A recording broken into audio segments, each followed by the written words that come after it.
Hello बच्चों, कैसे हो आप सभी। स्वागत है आपका मेरे यूट्यूब चैनल में। आप देख रहे हैं डीएलएड पाठशाला यानी कि डीपी पाठशाला। तो बच्चों, आज है आपकी क्लास शिक्षण अधिगम की फर्स्ट सेमेस्टर के। हम लोग डीएलएड बीटीसी कवर कर रहे हैं, फ्री में हम पढ़ाते हैं।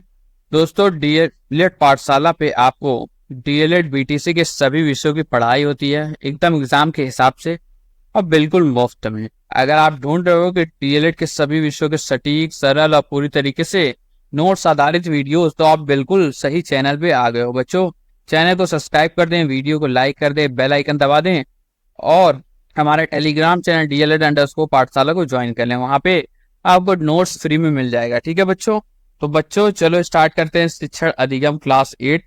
ठीक है, हम उससे पहले रिवीजन कर लेते हैं कि लास्ट क्लास में हमने क्या क्या पढ़ा था और फिर आगे की क्लास हम लोग कंटिन्यू करेंगे। ठीक है बच्चों, पेन उठाते हैं, देखते हैं हम लोग लास्ट क्लास में क्या पढ़ा था। सूक्ष्म शिक्षा के बारे में पढ़ा, यानी माइक्रो टीचिंग। अर्थ बड़े शिक्षण कार्य को छोटे स्तर पर अभ्यास करना। आपका क्या होता है सूक्ष्म शिक्षण। उद्देश्य क्या होता है, छात्र अध्यापकों में शिक्षण कौशल की विकास करना।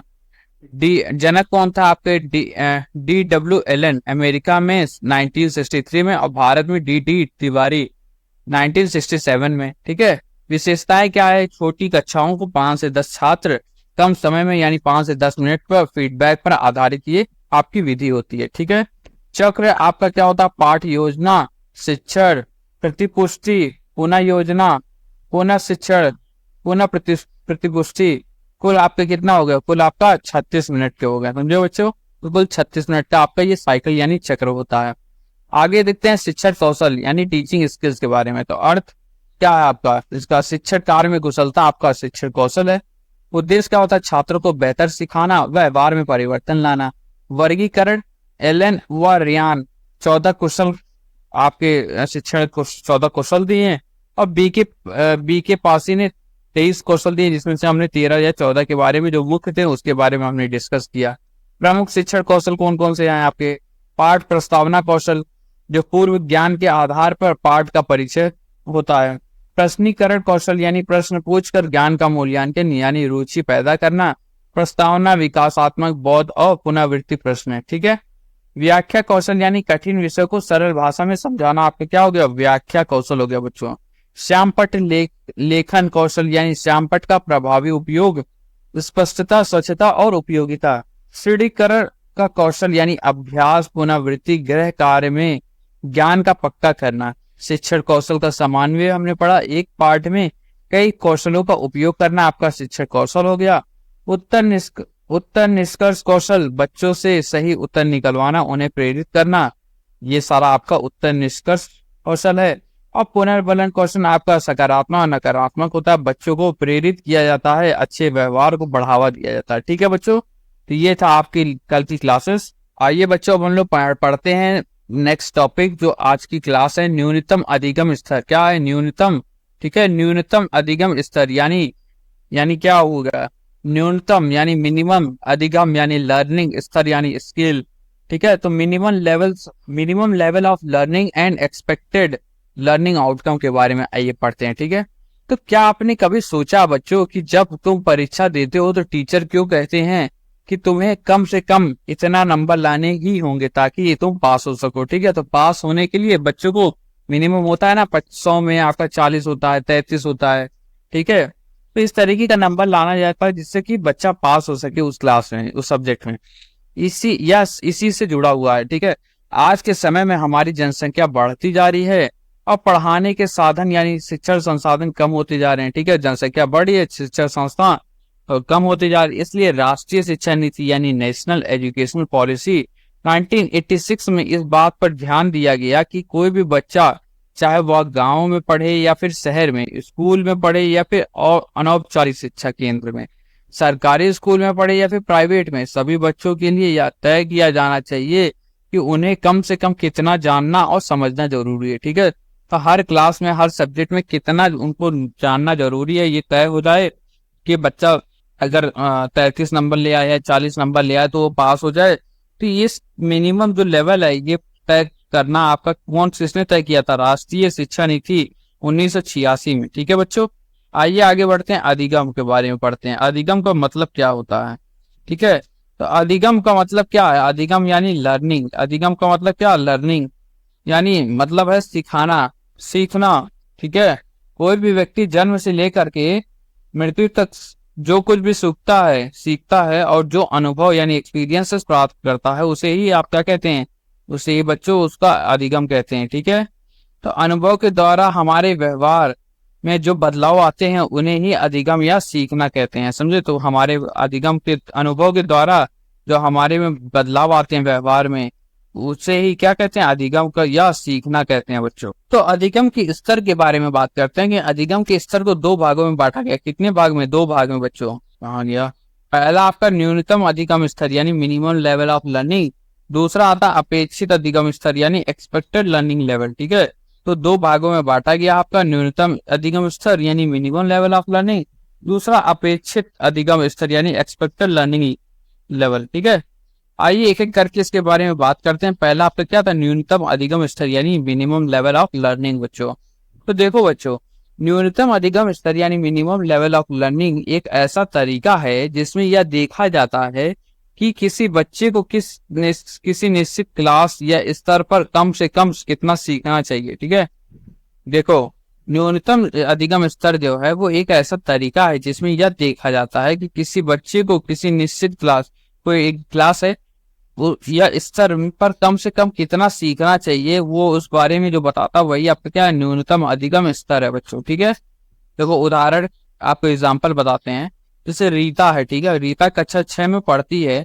बोर्ड द्वारा यह तय किया गया है कि कक्षा 6 में पास होने के लिए कम से कम 33 नंबर आने चाहिए। ठीक है, तो बच्चों को इतनी मेहनत करनी होगी कि कक्षा 6 में फिर 33 नंबर ला करके पास हो सकें। ठीक है, तो अगर बच्चे को पास होना है तो वो इतनी मेहनत करेगा मिनिमम, जिससे उसको 33 नंबर तो आ ही जाए उस सब्जेक्ट में, उस कक्षा में। ठीक है, 33%। यही न्यूनतम अधिगम स्तर कहलाता। क्या कहलाता? यही आपका न्यूनतम अधिगम स्तर कहलाता है बच्चों। समझे?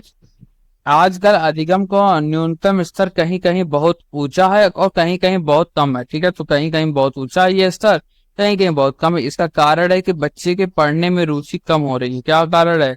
कि बच्चे की पढ़ने में रुचि कम हो रही है और स्कूलों में के स्तर में भी अंतर आ रहा है। तो इसके वजह से कहीं आपका ऊंचा है, कहीं कम है।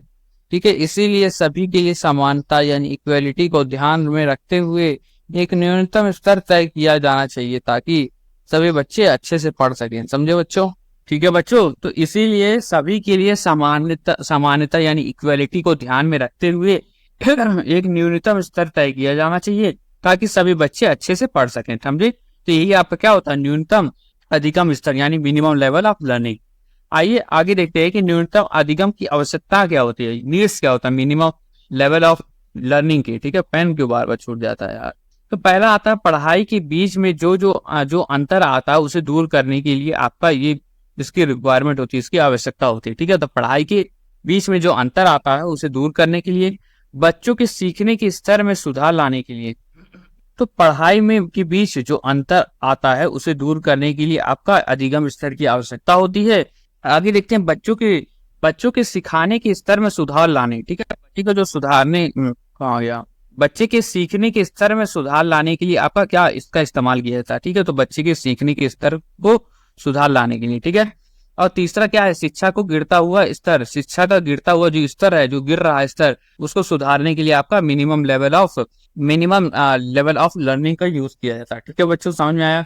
आगे बढ़ते हैं, हम लोग पढ़ते हैं कि अपेक्षित अधिगम स्तर, जो दूसरा वाला आपका था अपेक्षित अधिगम स्तर यानी concept of expected learning level के बारे में। तो बच्चों हर क्लास और विषय के लिए कुछ खास चीजें तय की जाती है। ठीक है, क्या क्या? जिन्हें हर बच्चे को एक निश्चित समय में जरूर पूरा करना चाहिए। ऐसे ही अपेक्षित अधिगम स्तर कहते हैं। इसे ही आपको क्या कहते हैं? इसे ही आपका अपेक्षित अधिगम स्तर कहते हैं। तो बच्चों देखो, जैसे हर क्लास और विषय के लिए कुछ खास चीजें तय होती हैं कि जिनसे हर बच्चा एक निश्चित समय में जरूर पूरा करना चाहिए। ठीक है, उसको एक निश्चित टाइम, जो टाइम बाउंड दिया जाता है, उस टाइम में उसको कंपलसरी रहता है कि उसको वो पूरा कर ले। ठीक है, तो यही आपका क्या होता है? यही आपका अपेक्षित अधिगम स्तर होता है यानी एक्सपेक्टेड लर्निंग लेवल। देखो, सीखने की कोई अधिकतम सीमाएं तय नहीं की जा सकती। ठीक है, मैक्सिमम जो लिमिट होती है उसको कभी तय नहीं किया जा सकता। इंसान चाहे जितना चाहे सीख सकता है। ठीक है, लेकिन अपेक्षित स्तर तक बच्चों को पहुंचाने के लिए उन्हें उनकी क्षमता मिनिमम जो अपेक्षित स्तर है वहां तक पहुंचाने के लिए बच्चों को उनकी क्षमता, उनकी रुचि और उनकी गति के अनुसार सीखने का अवसर यानी अपॉर्चुनिटीज और माहौल जरूर देना चाहिए। ठीक है, तो ये सारी चीजें माहौल वगैरह उनकी इच्छा के अकॉर्डिंग, तो गति, उनको इच्छा, उनकी क्षमता, रुचि की अपॉर्चुनिटी, अवसर, माहौल, ये सारी चीजें इन्हें बच्चों को जरूर देना चाहिए। 6 से 14 साल तक के बच्चों को मुफ्त व और अनिवार्य प्रारंभिक शिक्षा जरूर मिले। ठीक है, 6 से 14 वर्ष जो आपका है वो आपका मुफ्त प्रारंभिक शिक्षा जो है अनिवार्य होनी चाहिए। इस मकसद से शिक्षा का अधिकार यानी राइट टू एजुकेशन लागू करके इसे मौलिक अधिकार में लाया गया। ठीक है, मौलिक अधिकार यानी फंडामेंटल राइट्स में उसको लाया गया, किसको, राइट टू एजुकेशन यानी शिक्षा का अधिकार अधिनियम। ठीक है, लेकिन शिक्षा के क्षेत्र में कुछ खास बदलाव नहीं दिखे। ठीक है, तो इसके बाद क्या हुआ, शिक्षा के क्षेत्र में आपको कोई बदलाव तब भी नहीं आया, इसलिए यह सोचा गया कि प्रारंभिक शिक्षा के हर स्तर यानी हर कक्षा पर सीखने के लिए कुछ स्तर या दक्षता यानी कॉम्पिटेंसी पहले से तय की जाए। ठीक है, तो यह तय किया गया कि हर कक्षा, प्रारंभिक कक्षा है उसमें हर कक्षा पर सीखने का कुछ स्तर यानी दक्षता जो होती है उसको तय किया जाए, जिससे हर बच्चा उस स्तर तक पहुंच सके। ठीक है, तो उस स्तर तक पहुंच सके और उसके बाद वो पास हो जाए। ठीक है, संशोधित राष्ट्रीय शिक्षा नीति 1992 में न्यूनतम अधिगम स्तर को अनिवार्य अधिगम स्तर यानी कंपलसरी लर्निंग लेवल कर दिया गया। ठीक है, तो न्यूनतम अधिगम स्तर जो था उसको 1992 में संशोधित राष्ट्रीय शिक्षा नीति में कंपलसरी यानी अनिवार्य लर्निंग लेवल में ले आया। ठीक है, 1990 में गठित दवे समिति यानी कमिटी, डेव समिति द्वारा प्रारंभिक स्तर पर कक्षा 1 से 5 तक भाषा, गणित, पर्यावरण अध्ययन के लिए न्यूनतम अपेक्षित अधिगम स्तर का निर्धारण किया गया, जिसे उस कक्षा के खत्म होने तक हर बच्चे को प्राप्त करना था। ठीक है, तो देखो 1990 में एक आपका गठित दावे समिति थी, एक देव समिति थी, दावे समिति कमेटी थी, जिसके द्वारा प्रारंभिक स्तर, जो प्रारंभिक स्तर मतलब कक्षा 1 से लेकर के 5 तक, उसमें भाषा, गणित और पर्यावरण अध्ययन के लिए न्यूनतम अधिगम स्तर का निर्धारण किया गया यानी मिनिमम लेवल लर्निंग लेवल का निर्धारण किया गया, उसके लिए डिसाइड किया गया, जिसे उस कक्षा के खत्म होने तक हर बच्चे को प्राप्त करना था। वो लेवल जो है उसको हर बच्चे को मैच करना था। ठीक है, उससे ज्यादा आना चाहिए, उतना आना चाहिए, उससे कम नहीं आना चाहिए, उससे कम आएगा तो वो फेल हो जाएगा। ठीक है, आगे पढ़ते हैं अपेक्षित अधिगम स्तर के उद्देश्य यानी aims of expected learning level. क्या एम होता है, अपेक्षित अधिगम स्तर के उद्देश्य क्या होते हैं, क्यों कराया जाता है AIIMS of expected learning level. तो सभी बच्चों को बिना किसी भेदभाव की शिक्षा देना, ये आपका क्या उद्देश्य है, सभी बच्चों को बिना भेदभाव की शिक्षा देना, बच्चों को शिक्षा के साथ साथ व्यवहारिक और सामाजिक ज्ञान भी देना। ठीक है, तो बच्चों को जो किताबी पाठ है उससे हट करके उसको सोशल, सामाजिक और व्यवहारिक यानी जो व्यवहार, प्रैक्टिकल, सोशल, ये सारे आपको ज्ञान देना है। ठीक है, बच्चों को। तीसरा आता है टीचर बच्चों को वो परेशानियों से दूर कर सके। ठीक है, टीचर क्या करे, बच्चे को जो परेशानियां, उस परेशानियों को दूर करे, बच्चों को समय समय पर मूल्यांकन करना ही उन्हें कितना सीखा है, करना है कि उन्होंने कितना सीखा, तो बच्चों का समय समय पर मूल्यांकन करना, बच्चों के विषय व पाठ के प्रति अधिक रुचि उत्पन्न करना। ठीक है, तो उसके पाठ विषय के प्रति अधिक रुचि उसको उत्पन्न करना, ये सब क्या है, ये सब आपके उद्देश्य हैं किसके, अपेक्षित अधिगम स्तर के। समझो बच्चों। तो देखिए बच्चों, टीचर इन चीजों का इस्तेमाल करके बच्चों को एक से ज्यादा इंद्रियां यानी सेंस, हाँ यहाँ पे था गलती से उधर चला गया, तो टीचर बच्चों की परेशानियों को दूर कर सके, बच्चों को समय समय पर मूल्यांकन यानी इवैल्यूएशन करना ही उन्हें कि उन्होंने कितना सीखा है, और बच्चों के विषय व पाठ के प्रति अधिक रुचि उत्पन्न करने के लिए आपका इसका उद्देश्य है, किसका, अपेक्षित अधिगम स्तर का उद्देश्य। ठीक है बच्चों, आगे पढ़ते हैं हम लोग शिक्षण सहायक सामग्री यानी टीचिंग एड्स। तो अध्यापक जो जो चीजों का इस्तेमाल करता है क्लास में पढ़ाने के लिए, वो सारा आपका क्या है, शिक्षण सहायक सामग्री यानी टीचिंग एड है बच्चों। तो बच्चों क्या आपने कभी देखा है कि टीचर को क्लास में चार्ट, मॉडल वीडियो दिखाते हुए देखा है आप लोगों ने? ये सब शिक्षण सहायक सामग्री कहलाती है। क्या कहलाती है? टीचिंग एड कहलाती है। शिक्षण सहायक सामग्री यानी टीचिंग एड वह सामग्री है जिसका प्रयोग टीचर पढ़ाने का असरदार यानी प्रभावशाली और आसान यानी सरल बनाने के लिए करता है। ठीक है, तो देखो बच्चों, शिक्षण सहायक सामग्री जो होती है वो टीचर क्यों यूज करता है, उसका उसका इस्तेमाल इसलिए यूज करता है कि वो शिक्षा को असरदार यानी प्रभावशाली और आसान यानी सरल बनाने की, ठीक है, जिससे बच्चे को आसानी से और अच्छे तरीके से और काफी लंबे समय तक उसको वो चीज याद रहे, ठीक है। बच्चा इन्हें देखकर, सुनकर और प्रयोग करके सीखता है, इसीलिए इसे शिक्षण सहायक सामग्री या दृश्य श्रव्य सामग्री यानी ऑडियो विजुअल एड्स कहते हैं, ठीक है। बच्चा क्या करता है, बच्चा इसको देखता है, सुनता है, प्रयोग करके सीखता है इससे, इसी के लिए इसे शिक्षण सहायक सामग्री कहते हैं, ठीक है। टीचर इन चीजों का इस्तेमाल करके बच्चे को एक से ज्यादा इंद्रियां यानी सेंसेस को काम में लाते हैं। इसी विषय और पाठ सरल, इससे विषय क्या होता है, पाठ सरल हो जाता है, रुचिकर और सुंदर, स्पष्ट और प्रभावशाली, और बच्चों के दिमाग में स्थायी यानी परमानेंट बन जाता है, ठीक है। तो टीचर जो शिक्षण सामग्री सहायक सामग्री का यूज करता है, उससे क्या होता है, बच्चे का जो इंद्रियां यानी सेंसर्स काम में एक्टिव हो जाते हैं, वो सारे विषय पाठ सरल, रुचिकर, सुंदर, स्पष्ट, प्रभावशाली, और बच्चों के दिमाग में स्थायी यानी परमानेंट बन जाता है वो नॉलेज, कभी ना मिटने वाला, जल्दी आसानी से मिट नहीं सकता, भूल नहीं सकता है, ठीक है बच्चों। ये क्या थी, ये था आपका शिक्षण सहायक सामग्री यानी टीचिंग एड के बारे में, ठीक है। ठीक है बच्चों, तो टीचर शिक्षण सामग्री जो आपका होता है टीचिंग एड्स, उसका इस्तेमाल करके बच्चे के दिमाग को, बच्चे के पाठ को सरल, रुचिकर और सुंदर और स्पष्ट और प्रभावशाली बना देते हैं और परमानेंट बना देते हैं, ठीक है, स्थायी कर देते हैं, ठीक है बच्चों। आगे बढ़ते हैं, क्या महत्व, क्या आवश्यकता होती है या क्या महत्व होता है, तो शिक्षण सामग्री की आवश्यकता एवं महत्व, ठीक है, उसके बारे में आइए देखते हैं, पढ़ते हैं। तो बच्चों, इंपॉर्टेंस और नीड्स ऑफ टीचिंग एड्स के बारे में, तो प्रेरणा, पहले तो प्रेरणा यानी मोटिवेशन, इससे बच्चे को सीखने के लिए प्रेरणा और उत्सुकता मिलती है, ठीक है। तो आपका शिक्षण सामग्री से बच्चे को क्या मिलता है, बच्चे को प्रेरणा मिलती है, मोटिवेशन मिलता है और सीखने के लिए प्रेरणा और उत्सुकता मिलती है, ठीक है। विषय पाठ को रोचक एवं आकर्षक बनाना, बच्चों को कठिन विषय या पाठ को मजेदार, आकर्षक और आसानी से समझाने में मदद मिलती है, ठीक है। तो जो कोई विषय है, तो बच्चों हम लोग पढ़ रहे हैं आपका क्या, शिक्षण सामग्री की आवश्यकता एवं महत्व के बारे में, ठीक है। तो पहला तो आपका क्या होगा, प्रेरणा हो गया यानी मोटिवेशन, इससे बच्चे को सीखने के लिए प्रेरणा और उत्सुकता मिलती है, ठीक है। आगे देखते हैं, विषय पाठ को रोचक एवं आकर्षक बनाना, ठीक है। तो बच्चों को कठिन विषय या पाठ को मजेदार, आकर्षक और आसानी से समझाने में मदद मिलती है, ठीक है। तीसरा क्या होता है, आपके रटने की जो क्षमता होती है उसको कम किया जाता है, समझाया जाता है, ठीक है। तो रटने को कम करना यानी रिड्यूसिंग रोट लर्निंग, रोट यानी रटना, शिक्षा सामग्री के द्वारा जब बच्चे चीजें को समझी जाती है तो वे पढ़ने में रुचि लेते हैं और यह ज्ञान स्थायी होता है यानी परमानेंट होता है, जिससे बच्चे रटते नहीं है, ठीक है। तो रटते नहीं है बच्चे, समझते हैं, ठीक है। तो रटने का आपका जो पावर रहता है वो कम कर दिया जाता है।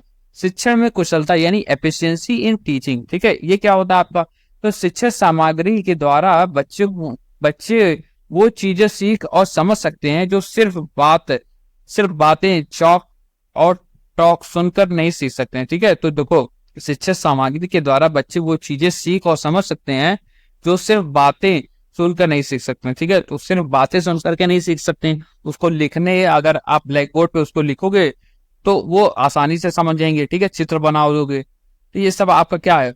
आगे आते हैं, एक सेकंड, पेन कहाँ गया, हाँ, सीख सकते हैं प्रत्यक्ष अनुभव, डायरेक्ट एक्सपीरियंसेस, ठीक है। तो द्रव श्रव्य सामग्री यानी कि ऑडियो विजुअल एड्स के द्वारा बच्चे जब विषय पाठ को फिल्म या चित्र के रूप में देखते हैं तो वो इन्हें अपनी आंखों के सामने देखते हैं, क्या करते हैं, अपनी आंखों से सामने देखते हैं, जिससे वे जल्दी सीख जाते हैं। तो जल्दी सीख सकते हैं, सरल तरीके से सीख सकते हैं, स्थायी ज्ञान होता है, ठीक है, आसानी से समझ में आता है और स्थायी ज्ञान होता है, ठीक है। समझ में आया, आगे बढ़ते हैं। आगे हम लोग पढ़ते हैं शिक्षण सहायक सामग्री का उद्देश्य, क्या उद्देश्य होता है, शिक्षण सहायक सामग्री का उद्देश्य क्या होता है, यानी aims of teaching materials aid, ठीक है। आइए देखते हैं एक एक करके एड उद्देश्य के बारे में, ठीक है। तो कठोरी आयोग जो था, कठोरी आयोग के अनुसार उन्होंने क्या बोला, शिक्षण की स्तर को अच्छा करने के लिए स्कूल में सहायक सामग्री को होना जरूरी है। सहायक सामग्री यानी टीचिंग एड हो गया, जैसे आपका ब्लैक बोर्ड हो गया, आपके जो जैसे अबाकस वगैरह वाला वो जो गेम वाला होता है, ठीक है, जिसमें काउंटिंग सिखाते हैं, ठीक है। फिर आपका एप्पल वगैरह वाला जो पैम्पलेट होता है, कार्ड होता है, कार्ड डिस्प्ले फ्लैश कार्ड हो गया, ब्लैक बोर्ड हो गया, चौक हो गया, डस्टर हो गया, ये सब क्या है, ये सब आपका सहायक सामग्री में आती है, ठीक है। तो शिक्षा के स्तर को अच्छा करने के लिए स्कूल में सहायक सामग्री का होना जरूरी है। निसंदेह इससे देश के शिक्षा क्षेत्र में क्रांति पैदा हो सकती है। ठीक है, तो इसके वजह से देश में शिक्षा के क्षेत्र में, एजुकेशन की फील्ड में आपका क्रांति पैदा हो सकती है। आगे बढ़ते हैं।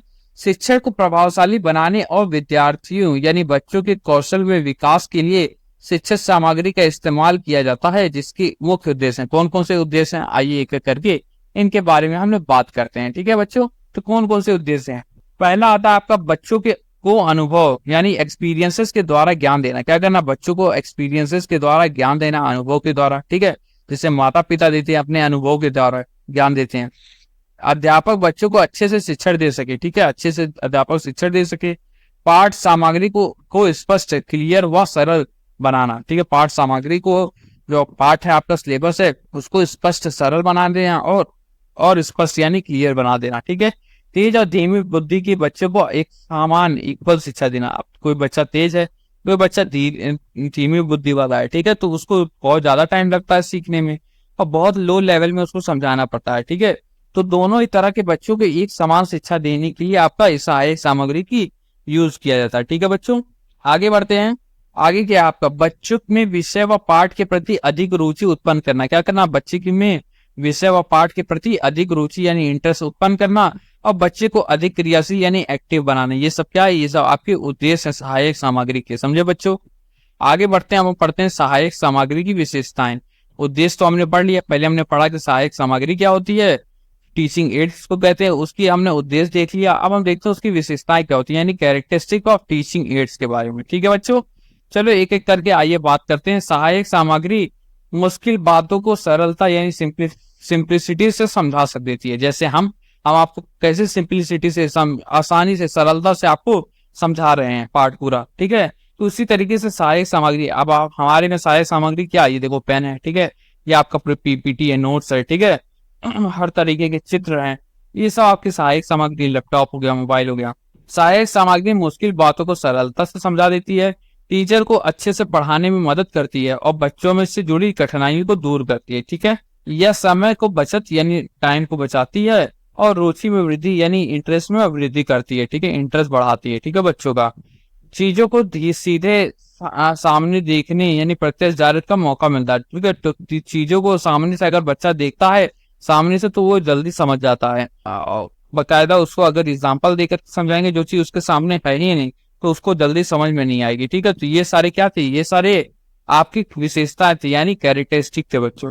आइए बच्चों, अब हम लोग पढ़ते हैं क्या, हम लोग पढ़ते हैं शिक्षण सहायक सामग्री के प्रकार क्या क्या होते हैं, यानी वर्गीकरण यानी क्लासिफिकेशंस के बारे में। अब हम देखते हैं कि कितने प्रकार के आपके सहायक सामग्री होती है। ठीक है, शिक्षण सहायक सामग्री। तो बच्चों, शिक्षण सहायक सामग्री में ऐसे उपकरण यानी टूल्स का प्रयोग किया जाता है जो विषय वस्तु को आसान, ठीक है, जो पढ़ाना होता है विषय वस्तु को आसान रोचक बनाने में सहायक होते हैं। ये इतना चीज आपने बार बार हमसे सुन ली है। ठीक है, इंद्रिया यानी सेंसेस का प्रयोग के आधार पर शिक्षण सामग्री को 3 भागों में बांटा गया। कितने भागों में, 3 भागों में बांटा गया। ठीक है, आइए देखते हैं कौन कौन से।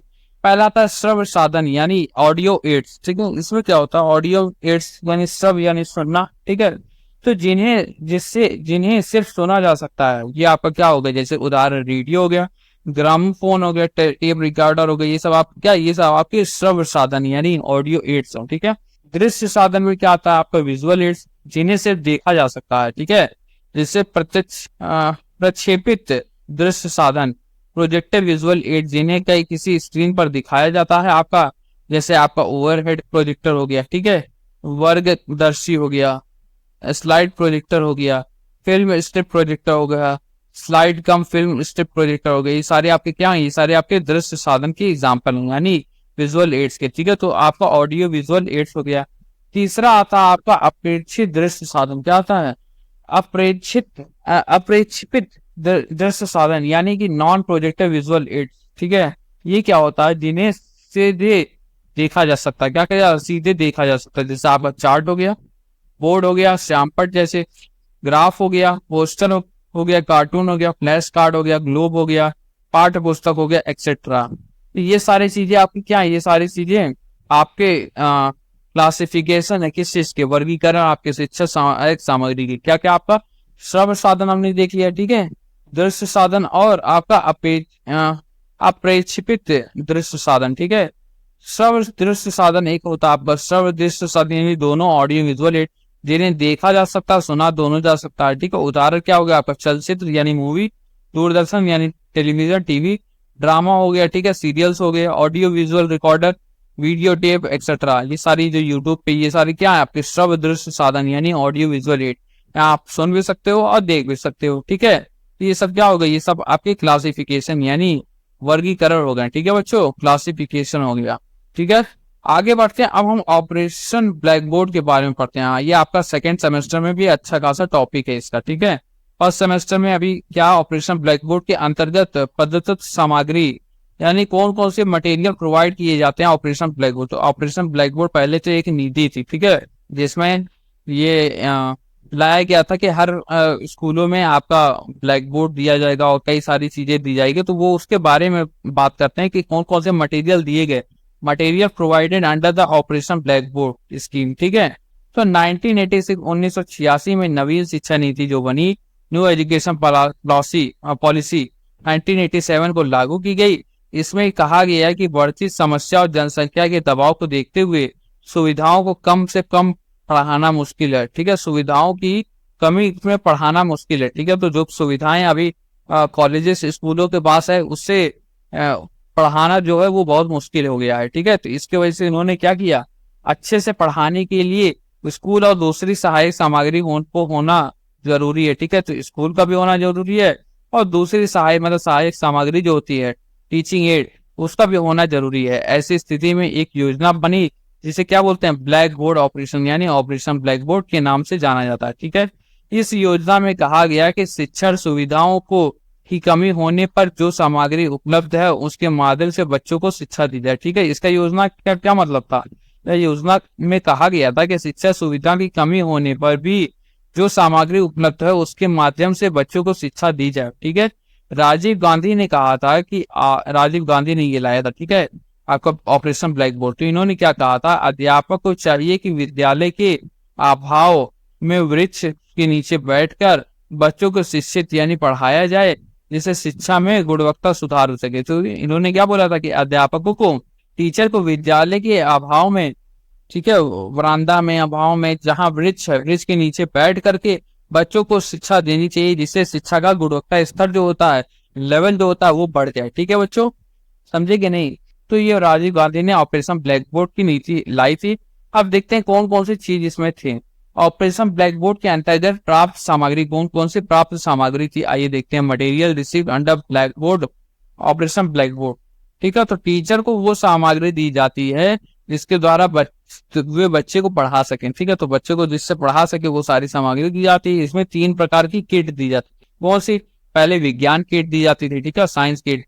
इसमें क्या होता है, इसके द्वारा विज्ञान विषय का प्रयोग यानी एक्सपेरिमेंट करके बच्चों के सामने दिखाया जाता था। ठीक है, तो विज्ञान किट यानी साइंस किट जो होती थी उसके द्वारा क्या होता था, बच्चे के सामने एक्सपेरिमेंट करके दिखाया जाता था। उदाहरण कैसे हो गया, जैसे चुंबक दे दिया गया, मैग्नेट, परख नली, टेस्ट ट्यूब, कांच का बीकर हो गया, ग्लास बीकर। ठीक है, केरोसिन बर्नर आपने केमिस्ट्री वगैरह में यूज किया होगा लैब में, केरोसिन बर्नर का। ठीक है, नापने की गिलास, मेजरिंग गिलास, विद्युत परिपथ बोर्ड यानी इलेक्ट्रिसिटी बोर्ड, कांच की छड़, ये सारी चीजें क्या, तो सारी चीजें आपकी विज्ञान के किट में आती है यानी साइंस के किट में। ठीक है, गणित का किट जो था आपका उसमें खरीद बिक्री, विज्ञान, कृषि और औद्योगिक क्षेत्र में बढ़ते विकास को देखते हुए आज के समय में गणित का प्रयोग सभी क्षेत्रों में होता है, इसलिए बच्चों को अच्छे से समझाने के लिए गणित किट की मदद की जाती थी। कौन कौन से उपकरण थे उसमें, ठोस आकृतियां हो गई जैसे त्रिभुज हो गया, कौन से उपकरण थे उसमें, ठोस आकृतियां हो गई जैसे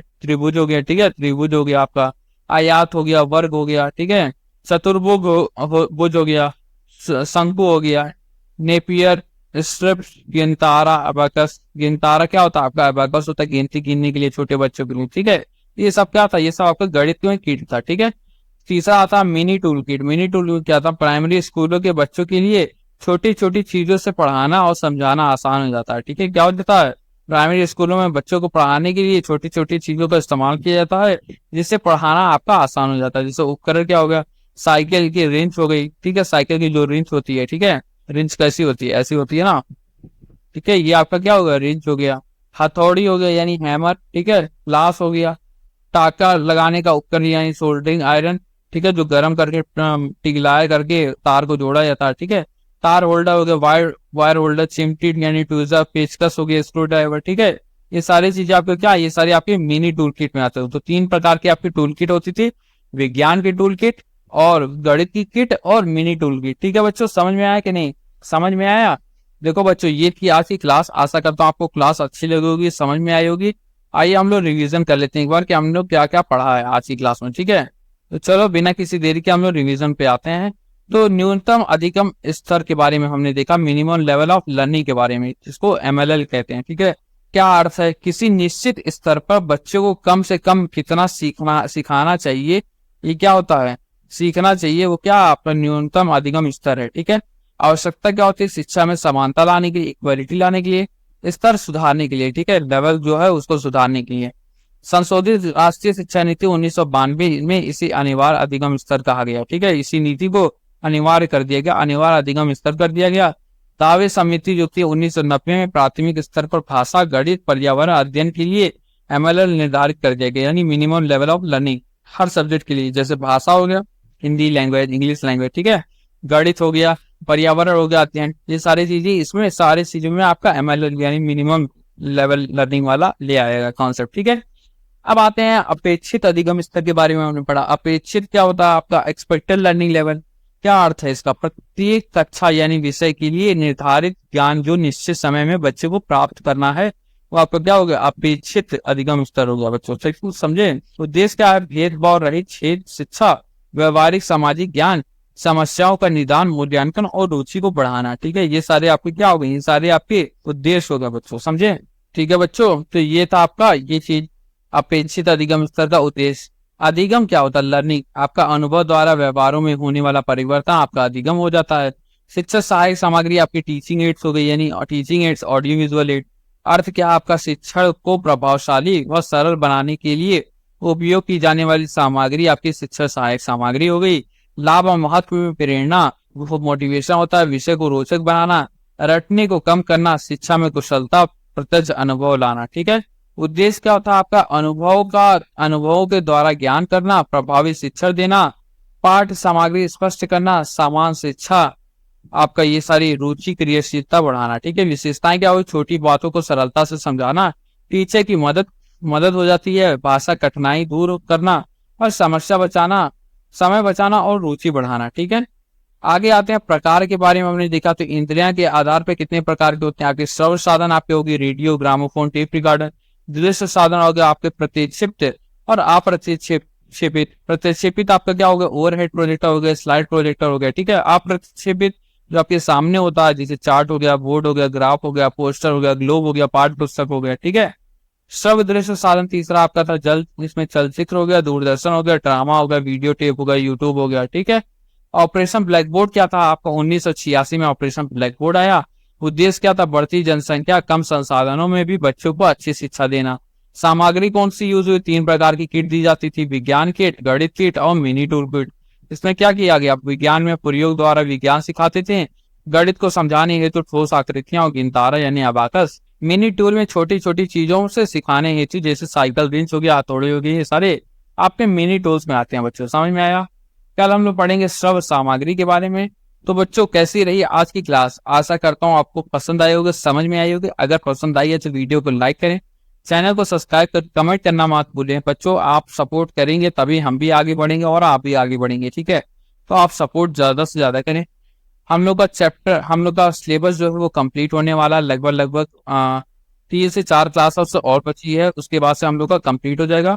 3 से 4 क्लासेस नहीं बच्चों, 3 से 4 क्लासेस नहीं, हमारा चैप्टर जो हमारा जो सिलेबस है शिक्षण अधिगम का, ठीक है, शिक्षण अधिगम का हम लोग का जो सिलेबस है वो कंप्लीट होने वाला है। कल या तो आपकी लास्ट क्लास रहेगी या फिर परसों 2 क्लासेस और रहेगी मेरे ख्याल से, और आपका सिलेबस खत्म हो जाएगा, ठीक है। तो टोटल 10 क्लासेस में आपका पूरा सिलेबस कंप्लीट हो जाएगा। आप लोग कमेंट्स में जरूर बताना कि आपको नेक्स्ट कौन सा सब्जेक्ट पढ़ना है, ठीक है।